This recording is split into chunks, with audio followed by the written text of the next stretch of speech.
แม่พี่น้องเบิดทุกคนเนาะมื้อนี้ก็เป็นวันจันทร์นะทุกคนน้องเค้กก็มาอยู่ไทยก็ได้ครบ1 อาทิตย์แล้วเนาะแล้วก็เป็นมื้อหยุดแน่ละกันมากันอยู่น้ำมูเนาะอยู่ห้องน้ำมูกับแฟนเพิ่นแล้วก็มื้อนี้อ่ะสาวเค้กได้ย้ายห้องเอาอยู่ห้องผู้เดียวแล้วก็มื้อนี้หมู่สีพาไปสบายดีเฮ้ยสบายดีมื้อนี้สีพาไปซื้อเคิงซื้อหมอนซื้อเลยเนาะอยู่ที่นอนเลยค่ะแม่ทุกคนมาอยู่เพราะว่าน้องเค้กได้ห้องแล้วเนาะเอามากับฝนตกเอามากับฝนตกนะทุกคน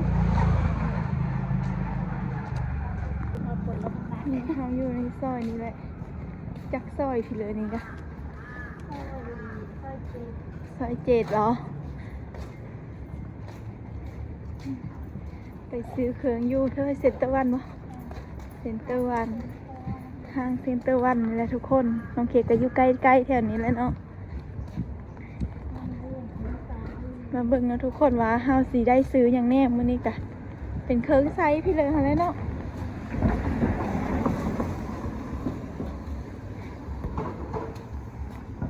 ฝนตกแต่บีได้แห้งไปเลย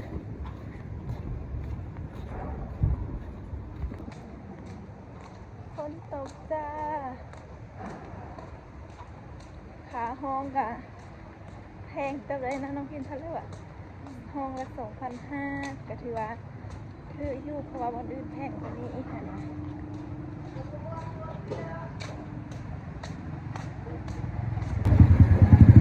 นะทุกคนค่ะวันนี้แหละ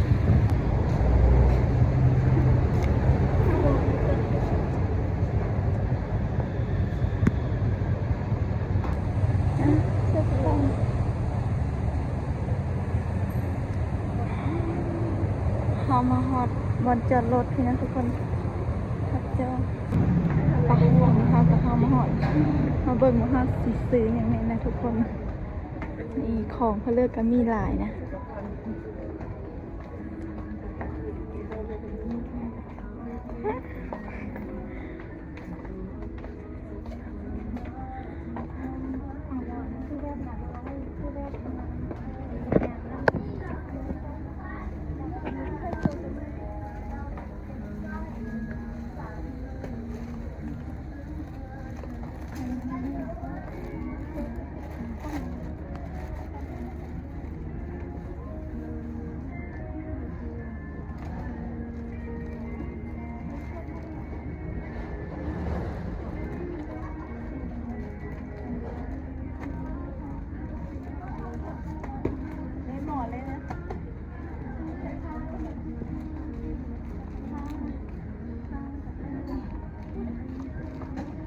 โทษนะ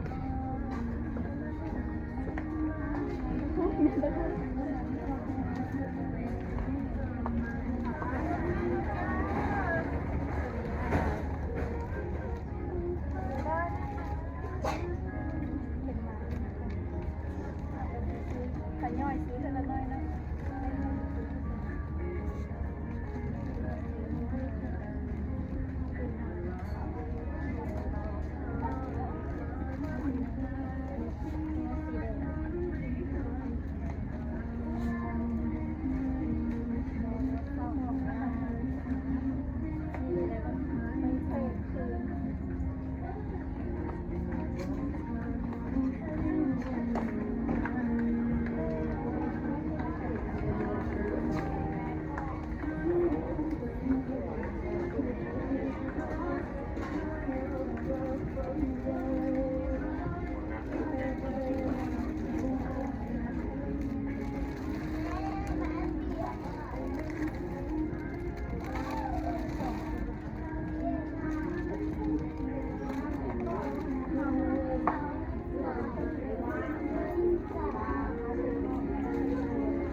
ไปหาแม่เลี้ยงมันไม่ได้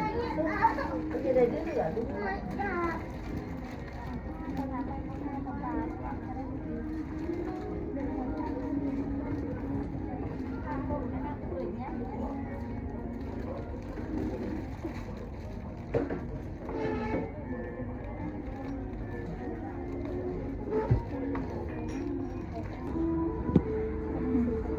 ตอนนี้เราก็ซื้อพัดลมทุกคนเลิกพัดลมเนี่ย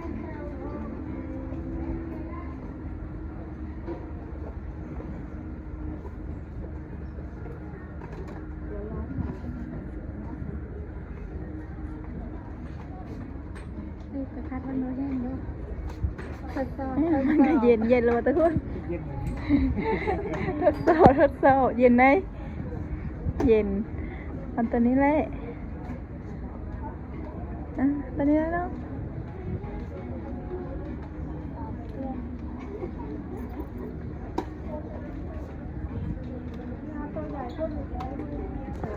ใจสด ต้มเอาจำพวกมาอีกใบนึงเลย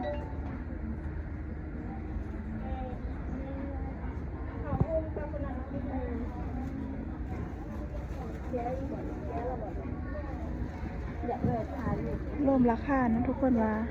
เฮาสิเมิร์ทเทเลอร์ซื้อมานี้นะ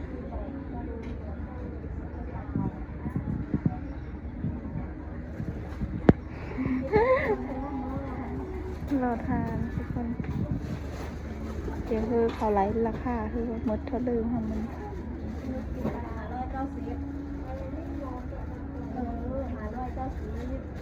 มาแล้ว159แล้วก็2คูณ69 3,000 20 บาทนึง9บาทรุ่น10อันนึง35อันนึงนะ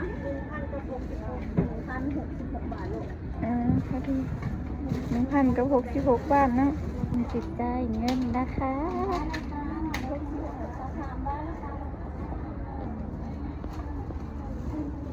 ตอนนี้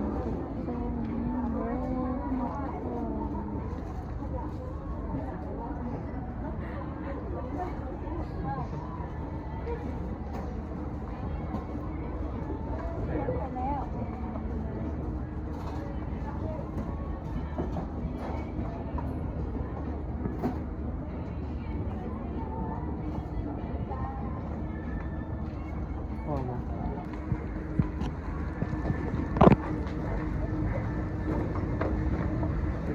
นี่ทุกคนมาถึงแล้วเมนละมีเมนดิเมนนั่นลี่แล้วอ๋อไม่ใช่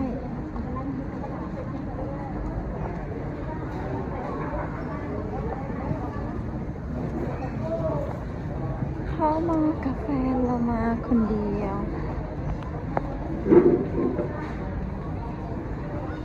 ขึ้นคันใดเลยดิเลย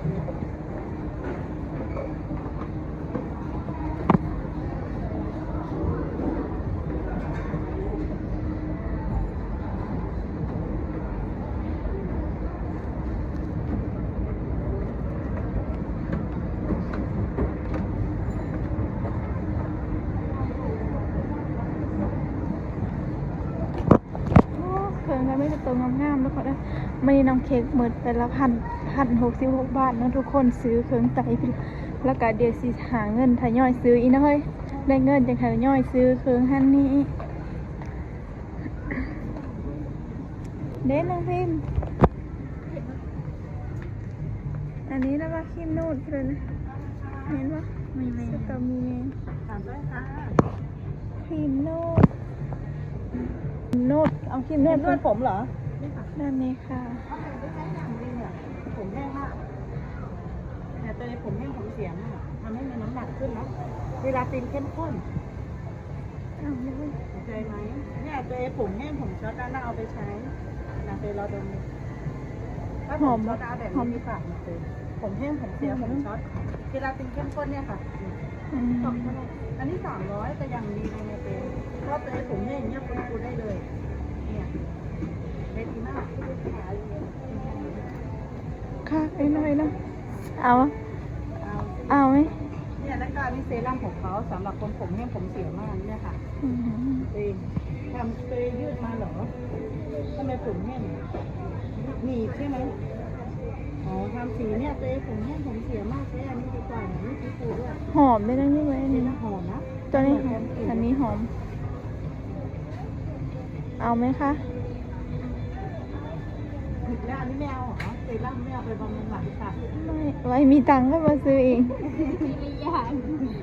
ได้เคิงนะแล้วก็ซื้อครีมโดนแล้วข้างก็หายังเลาะเบึ้งนะทุกคน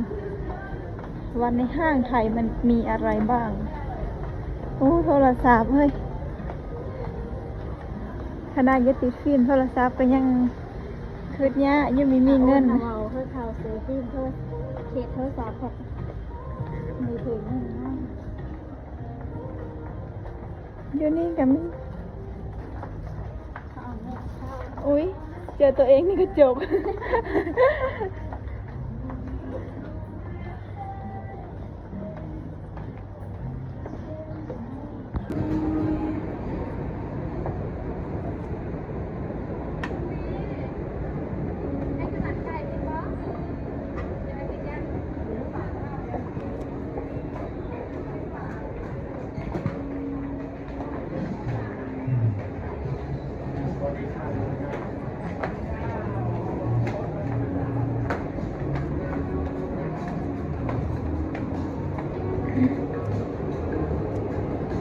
งามเลยเอาไม่ให้คือตัวหนุ่มอะตัวละ100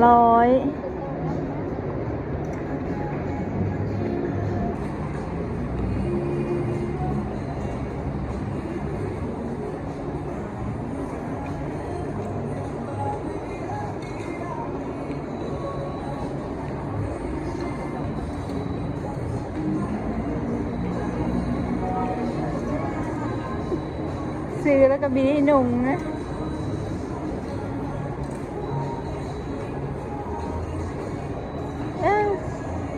สีนี่งามนะ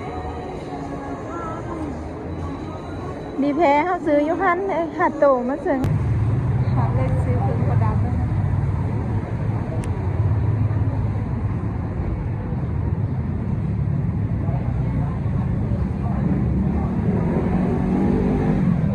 ทุกคนตอนนี้ห้าซื้อเพิ่มหมดแล้วอันนี้คือค่าเดียวกันค่าเดียวเมื่อวันนี้นะเมื่อจานห้องเลยนะทุกคนเมื่อก็ตะกุ่นเลย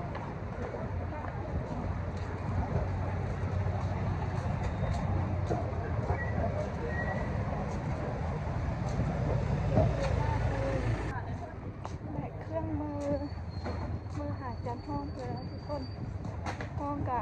ดีๆบ้างคือเหลือกันเลยเด้อเครื่องมือกางเวทนะกี่เลยเฮ้ยกางเวทเขาเสื้อกิจกรรมเอาไปนะเยอะเอาไปซื้อนะเลยเนาะอ้าวจะได้เยอะมีอะไรกัน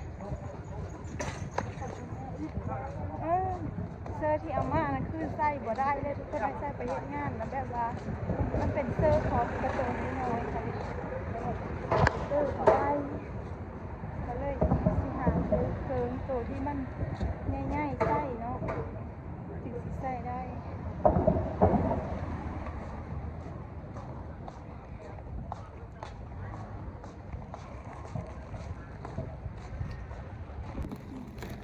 คนตอนนี้เฮากะ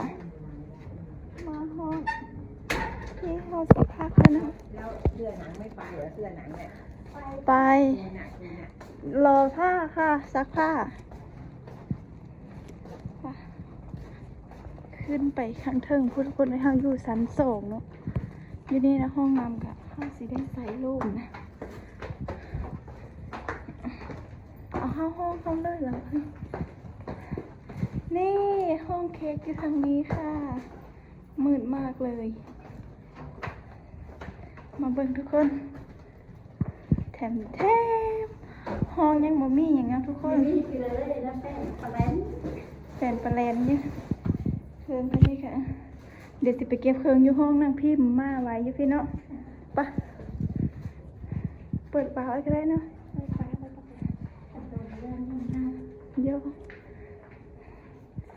ห้องนั่งพิมพ์อยู่ทางนี้ห้องคอยสีอยู่ทางนั้นเนาะ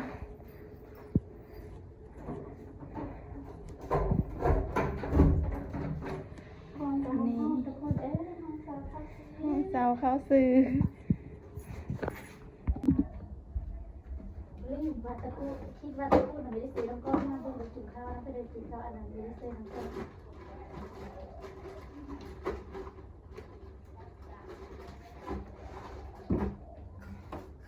อันนี้ก็คือของเคิร์มของเพลงนะทุกคนอันนี้จะเท่ากับสีเก็บเคิร์มจะดูห้องเราในวันนี้เราจะดูห้องเรานะคะทุกคนฝากค่ะ รุ่นอันนี้นะคือเคิร์งให้ได้ทราบเคิร์งนะเ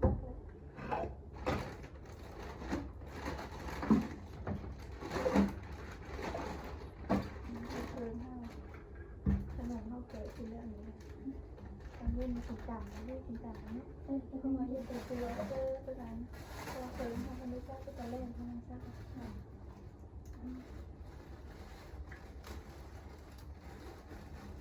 เป็นตะปุ่นมันทอดเรียงย่างนี้เลย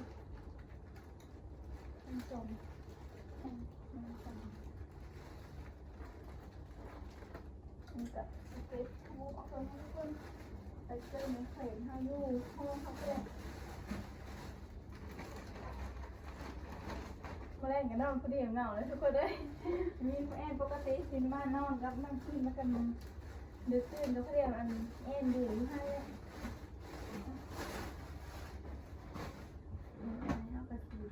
ตอนแรกเขาเป็นซากเขาเคยกระต้ากระต้านางพิมพ์เพื่อใส่ก้อนเนาะทุกคนเพราะว่ายังมีอย่างเท่ากับใส่ของมูไปก้อนเนาะเลยอะใส่น้ำกันไปนี่แหละดีได้ที่ยังแบบมาอยู่แล้วยังมีมู่นะทุกคนมู่ที่แบบเขามาอยู่ก้อนแล้วก็เขายังเพิ่มใส่ห้างใส่นี่นั่นแบบนี้ค่ะนะปะที่เขาใส่ห้องกันนะที่ดูนะ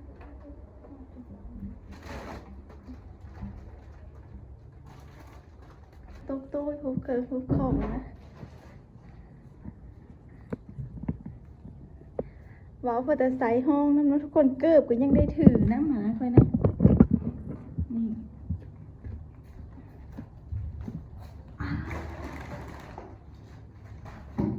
่จ้าอันนี้ก็คือทำร่มเขาทุกคนซื้อเขาเรียกว่า590 บาททุกคนไปเลยมีสื่อเลยมือเดียวโอ้ไปดีเลยยุบปากแล้วก็เทิงขึ้นนะยืมวันป้าก็นะของป้าโอ้ไปเสียแล้วทำให้มันสั้นกว่าก็ได้ไม่ต่างได้ต้องตามมันไม่เยอะเลยถ้าอะไรตั้งด่าเล่นเงินจะถือถ้าเอาต่อที่ไรโหดมันเราไม่ได้ถือแล้วแกแล้ว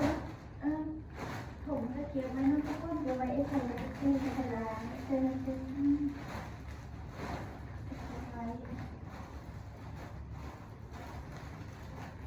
นอนกันด้วยจะไม่วัน159 บาท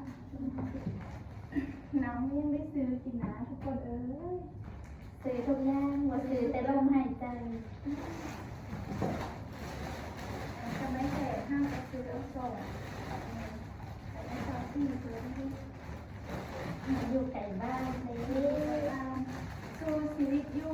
เมืองกลุ่มทุกคนมึงเบิ่งแล้วเค้กสิสู้ได้จักปีมวยดูเยอะที่ให้3 ปีลง3 ปีให้3 ปีแล้วทุกคนว้าวน่ารักตัดได้แต่ตัดดีได้ต้องซื้อต้มมาก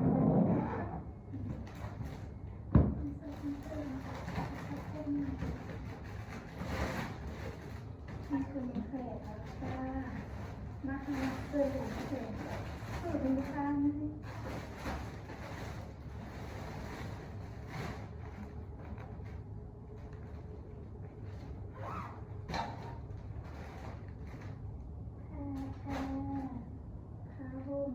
ห้องก็จะประมาณนี้หมอน1 ใบผ้า1 ผืนเดี๋ยวมีที่นอนทุกคนนะโถย1 ใบ2 หู2 หู2 กับส้มได้เงินค่ะเจนขายย่อยซื้อเป็นทุกคนค่ะที่จ่ายค่าห้องนี่แล้วก็เปิดเธอจ่ายค่ามัดจำเลยได้ทุกคนทำภาษีคอยพ่อนคอยจ่ายเป็นยังไงเนาะค่ามัดจำนะก็เริ่มค่ามัดจำนะ5,000ทุกคนแต่ว่าคือว่าที่พ่อนเนาะที่พ่อนเอาแล้วก็อันนี้ก็คืออันนี้นะคะมาอยู่วันนี้ก็วันที่12เนาะเพิ่นเอานำ1,700พอเลยทุกคนเอานำ1,700ค่าเช่าห้องน่ะ2,500อันนี้ทำมาอยู่มันก็สิเครื่องเดินแล้วนะเฮ้ยเฮาเช่าต่อมันสิเครื่องเดินแล้วค่ะนะเพิ่นเอา1,700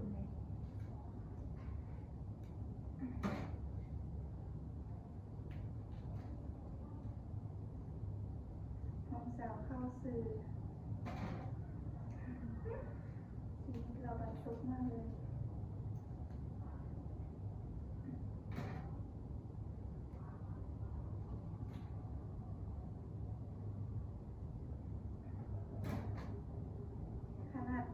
ขนาดเกิบเสิร์ฟประเทศเวทก็ยังได้ถือเกิบหมู่ทุกคนเพราะว่า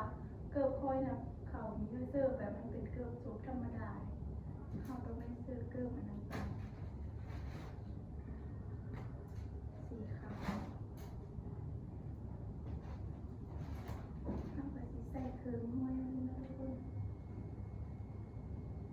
แข็งไหมเนาะ ห้ามซื้อนะคะมันไม่ได้เอาแบบนี้ใช่ไหมเป็นว่าห้าอ่อนมานั่งมาเนี่ย เครื่องแล้วมีแต่สีขาว อันนี้มันเกินราคาแพงก็คนห้าที่ว่า เจ้าไหน มันจะเบิ่งราคาเลย ดู35เลยอันละ35 บาทเขาเลิก เงินอะไรอย่างเงี้ย เขาเลิก50 บาทคือ55 ประมาณ40 บาท 49เนาะ 49 นะทุกคนค่อยนะเอาเป็นเสื้อแบบนี้มากนะเสื้อตัวขืนๆแบบนี้มากก็เลยใส่ไปเฮ็ดงานบ่ได้ทุกคนเขาต้องใส่เสื้อ เอา ตัว ตัว ที่ นั้นขึ้นมาจะลงมาใส่แบบ นี่ตัวประมาณนี้อันนี้ก็คือเสื้ออันที่อันอยู่เจ้าของร้านผู้จัดการร้านเนาะผู้จัดการร้านเพิ่นทุกคนเข้าไปทั้งแรกกับเพิ่นก็เอาเสื้อตัวนี้เพิ่นเฮาเสื้อเฮ็ดงานค่อยสิใส่เสื้อตัวสีขาวเสื้อตัวนี้แล้วค่อยใส่ไปเมื่อนั้นนะกับสีขาวมันยังมันเปิ้นแล้วก็เสื้อค่อยก็มีแต่ตัวแบบนี้ทุกคนก็เลยเสื้อใบนี้ได้ค่ะอันนี้ก็เสื้ออันนั้นเป็นเสื้อแล้วก็ค่อยซื้อตื้มที่2ตัวเมื่อนี้ว่าสิซื้อตื้มอีกจักตัวจักเลิกพอได้หมุนประเทศหน้านะเสื้อตัวนี้ก็รุ่นนี้นะรุ่นนี้คลาสสิกมาก แล้วเอาค่าถึงงานหน้านี้เลย หน้าเลยได้เงินจากซื้อแล้วทุกคนใส่อันมูไปก้อนมูกับมีเลือดทรายไปยืมทรายเนี่ยทุกคนเลยก็จะมูกันยังยืนยังซอยเนาะมีมูหน้าเสื้อก็จะมีแต่แบบนี้ทุกคนเลยที่ถือมาเห็นงานนะก็เลยเสื้อไปคอยได้เนาะขันสีนุ่งไปเรื่อยๆวันนุ่งตั้งน้องงานหยุดนี่นะได้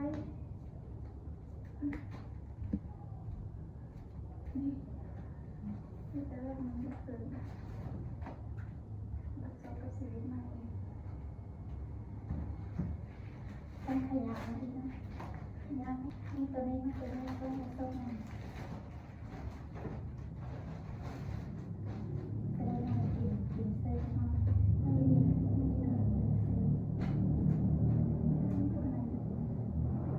ไปซื้อสกอตนะคะ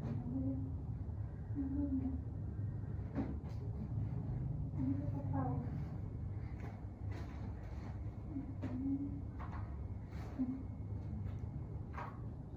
โทษด้วยนะทุกคนเมียแล้วจะให้ปลาเขาเป็น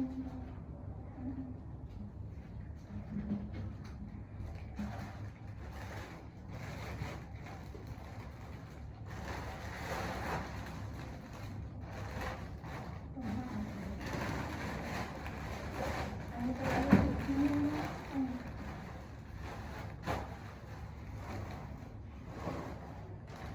ที่ทำอะไรทำก็จะนอนห้าสีนอนปินโหกนั่นนะทุกคนกระโลมกระเซ็ตกระไฟกระด้างกระด้างกระด้าง มันใส่มาแล้ว